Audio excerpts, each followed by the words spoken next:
Hello everybody, this is Dr. Shafiq Safi live from Centre Endodontique Saint-Laurent in Montreal, Canada, where fall has started to come upon us and starts to get cold, and soon is Halloween.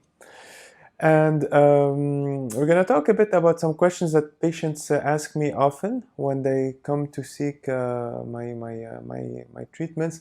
And one of the questions is a root canal treatment painful? And the simple answer to that is that root canal treatment is not painful at all, especially with our techniques and materials for local anesthesia that we have today. Root canals have had their share of a bad reputation in the past because we did not know really how to numb the patient or how to really make sure that they're at a level where they will not feel anything. But today, with the techniques that we have, with the anesthetic solutions that we have, we are able to numb the patient very well so that it's a procedure that will be very comfortable and the patient will feel nothing, just as if the patient was having a regular filling.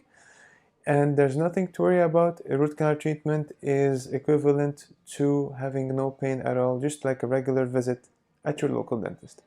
If you have any questions concerning this issue, please don't hesitate to contact us or to call us or to visit our website at www.endosaintlaurent.com. Thank you.